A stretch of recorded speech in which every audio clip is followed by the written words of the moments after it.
Je me nomme Bissa Bivege Eloïde Ursula. Je suis actuellement étudiante à l'USTM, à l'école polytechnique de Masuku, où j'effectue une formation en DUT, génie électrique et informatique industrielle. Actuellement, je suis en fin de cycle et j'effectue un stage au sein de la SECNA, dans l'unité énergie balisage ELB. Déjà, moi je suis passionnée par tout ce qui concerne l'électricité, l'électrotechnique en général. Et c'est un domaine qui m'a passionnée depuis la troisième en fait. Donc depuis la troisième, dès que j'ai eu le BPC, je suis allée en seconde, j'ai fait seconde électronique, première électronique, terminale électronique et j'ai poursuivi en génie électrique et informatique parce que je souhaiterais me spécialiser plus tard en système robotisé. Donc faire la robotique industrielle, tout ce qui est prototype intelligent. Le stage se passe très bien. Déjà, j'ai découvert un domaine que je ne connaissais pas du tout, c'est-à-dire le fonctionnement pour ce qui est de l'alimentation au sein de la SECNA, leurs équipements et comment effectuer en fait le guidage pour un avion, un aéronef. C'est surtout ça, c'est ce qu'on fait ici. Il y a le balisage qui permet d'orienter l'avion, que ce soit à l'aller comme à la descente. Il permet de guider l'avion afin qu'il puisse effectuer une descente centrée sur l'axe de piste.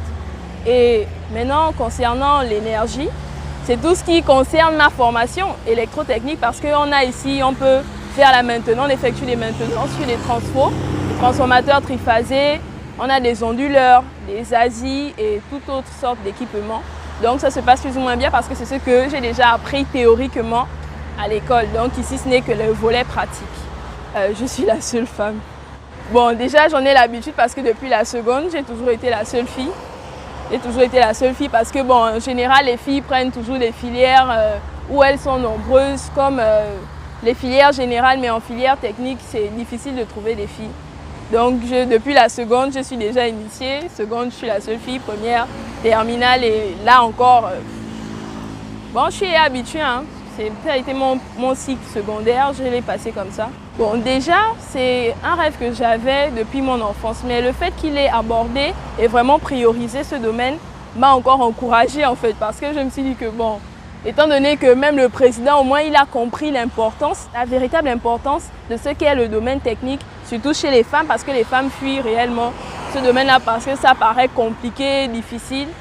Moi, ça m'a encouragée à faire cette formation-là parce qu'au moins, je me dis que il y a quand même quelqu'un qui s'intéresse à ce domaine pour les femmes et il nous encourage. Donc, moi, je suis vraiment motivée à le poursuivre en fait.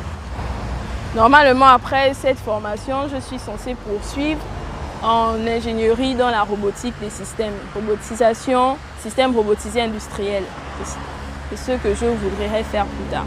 Déjà, moi, je dirais aux femmes que, sincèrement, c'est bien d'être dans des filières généralisées, mais c'est encore plus important de réellement faire des filières techniques parce que dans la technique, il y a énormément de choses que l'on apprend. Et ce n'est pas un domaine priorisé au genre masculin. Les filles peuvent venir faire ce domaine-là, c'est très intéressant et c'est très passionnant. Ça quitte en fait de l'ordinaire. Ça sort de l'ordinaire. Ici, tu peux effectuer et les débouchés sont tellement vastes. Tu ne peux pas te perdre et surtout dans le domaine de l'emploi, c'est difficile de chômer en fait. Ce qui est confronté au Gabon, c'est parce que habituellement, les étudiants partent toujours dans les mêmes filières d'habitude, les mêmes filières ordinaires, générales, mais fuient la technique. Et les femmes, moi je leur conseille de s'investir là-dedans parce que c'est aussi une manière, on demande l'égalité des genres, mais il faut aussi le prouver de façon pratique. Investissez-vous dans les domaines où on voit plus souvent les hommes en fait. Il faut vraiment montrer maintenant que vous-même vous êtes motivé et que vous voulez changer les choses. C'est un peu ce que moi je peux dire. Déjà, moi je vais remercier déjà notre président Ali Bongo Ondimba parce que le simple fait qu'il ait vraiment attiré l'attention sur ce qui est du domaine technique précisément pour la gente féminine, c'est déjà une sorte d'encouragement. Et moi ça me permet de surtout continuer, poursuivre ce que j'avais déjà prévu dès le départ en sachant qu'il pourra nous encourager, nous motiver encore plus et s'il est même possible qu'il puisse aussi nous aider dans la concrétisation de nos projets. Donc c'est un peu ça, je le remercie. Je remercie aussi le personnel de la SECNA pour m'avoir permis d'effectuer le stage ici parce que c'est un cadre assez réservé et vraiment voilà quoi. Bon, je remercie ma mère parce que bon, elle aussi elle m'a encouragée. C'est elle qui l'a découvert dès le début que j'avais une certaine attirance pour ce qui est appareillage intelligent, prototype et tout. Donc c'est elle qui m'a vraiment orientée. Je n'ai pas eu de service d'orientation. C'est elle qui a trouvé en fait le domaine qui me correspondait.